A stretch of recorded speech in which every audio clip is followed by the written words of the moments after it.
My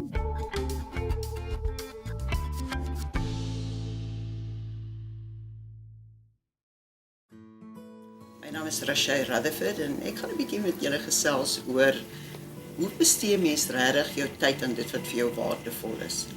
Jy weet, as ons baie keer in 'n mens se lewe wat jy terugkyk en dan sug jy want jy dink, ag, ek wens ek het. En dis gewoonlik as 'n mens dink aan al daai verspeelde kansse, aan goed wat jy ongedaan gelaat het en ook drome wat onvervuld gebly het.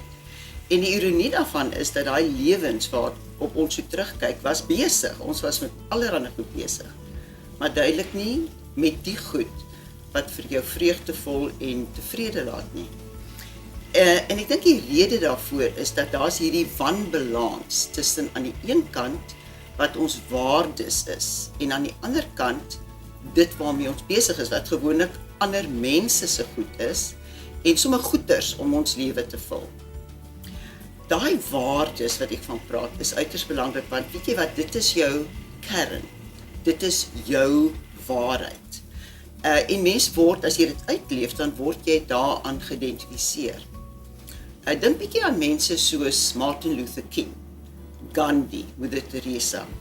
As ons aan hulle dink, dat ons absoluut geen twyfel wat hulle waardes was, dan het hulle dit totaal uitgeleef.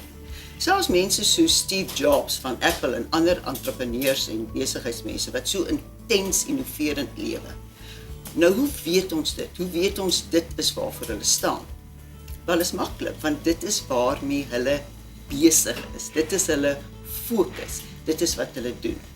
So met ander woorde, dit wat jy doen gedurig, dit is ook waarin jy geken word. Nou, ek weet nie van jou nie, maar dit laat my nogal regop sit, want as ons dink aan ons dag, wat is dit waarmee ons besig is, en dis waaraan mense ons ken. Kom ek gee vir jou 'n voorbeeld. Sê nou maar jy het 'n beroep waar jy geweldig baie tyd bestee aan om suksesvol te wees, om die korporatiewe leer te klim, om jou oppositie, om jou kollegas uit te stof, want jy moet bo uitkom. Nou, as jou waardes sukses en rykdom is, daar's niks daarmee verkeerd nie, maar dan gaan jy baie tevrede wees, jy gaan gelukkig wees met jou lewe. Maar as jou waardes is, sê nou maar, familie en vriendskap, en dis miskien die goed wat jy nou verwaarloos, dan gaan jy ontevrede wees, jy gaan ongelukkig wees.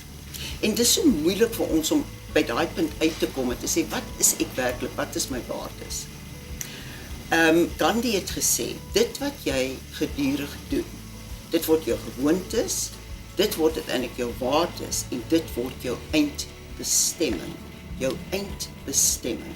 En ons moet 'n bietjie daaraan dink, wat as jy by daai eindbestemming uitkom, en jy kyk om jou na daai plek, gaan jy geskok wees, gaan jy hartseer wees en dink, is dit waarvoor ek so baie tyd opgeoffer het, so baie dinge verwaarloos het, of gaan dit wees die plek waar jy regtig wil wees? Party van julle dink, weet jy wat, ek dink is te laat vir my, ek het al klaar te veel tyd gemors aan onbenullighede. Maar kom ek gee vir jou goeie nuus. Maria Robinson het gesê, ja, dit is te laat om terug te gaan en die begin weer te begin.